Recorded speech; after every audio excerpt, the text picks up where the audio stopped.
Have you ever put together a contract for a house you bought or maybe even a commercial property? Well, the process is probably pretty straightforward, right? You probably want to give yourself some time to do an inspection, some title work, maybe even an environmental assessment. Well, forget all that for this video as we talk about land contracts and how to structure them, and let's jump right in. Hey everyone, it's Matt Marsh, founder of Marsh & Partners. Marsh & Partners is a development and national consulting firm that helps business owners and investors maximize their real estate and transform their businesses. Now today we're going to focus on structuring land contracts for real estate development. It's really an art form as much as it is a science because of how critical it is to time the contract to align with your real estate development timeline. If you structure your contract properly, it's an opportunity to actually reduce risk on the front end of a project.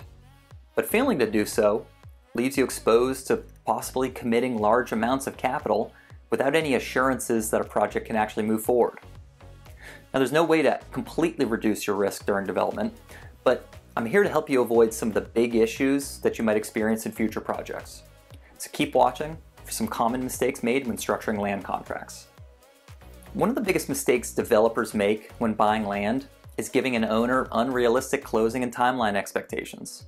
Now this happens for several reasons. Maybe you're competing with multiple buyers, so you feel the need to offer more money or a shorter timeline to try to sweeten the pot. Or maybe you're inexperienced and you just don't have the repetitions and land acquisitions under your belt to properly frame the negotiation. But here's the problem. Buying land, especially with the intention of developing that land in the future, it's different than buying other types of real estate. Real estate development's risky, and you're not only subject to constraints imposed on you by the physical land, but regulations from local governments and municipalities as well.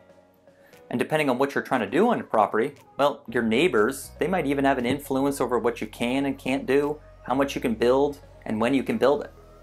So the point is, with all these moving parts, it's actually difficult to predict how long you'll need to close on a property.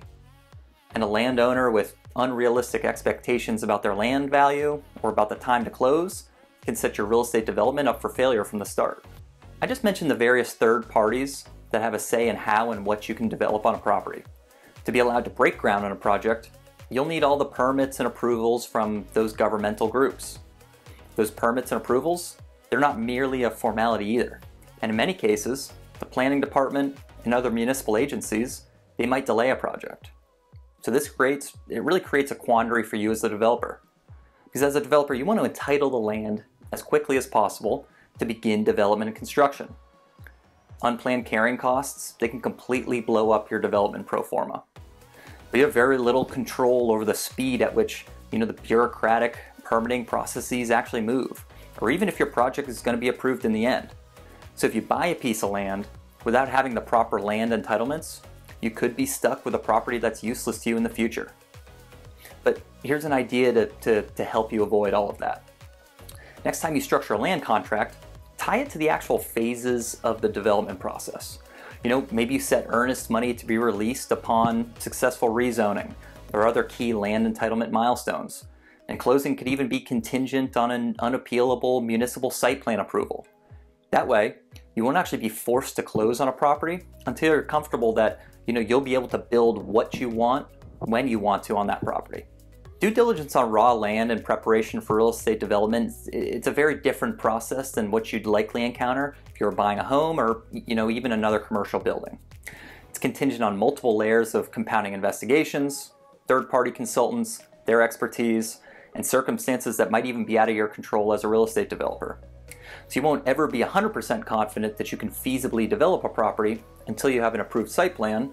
But there are milestones throughout the due diligence and entitlement process that can offer some insight into whether your projects will be approved or not. A site sketch, a pre-submittal meeting with planning, they might be important first steps to assess the feasibility of a project. A determination of any off-site improvements, necessary site work, and environmental considerations, those are also critical to building a preliminary development budget. So if you structure a land contract to afford yourself enough time to assess some of those critical feasibility items, you reduce a lot of the entitlement risk before your earnest money actually becomes non-refundable. Now believe me, I've made my fair share of land contract mistakes along the way. I've hamstrung myself with too little time for due diligence, offered too much non-refundable money, closed on properties before I was completely comfortable.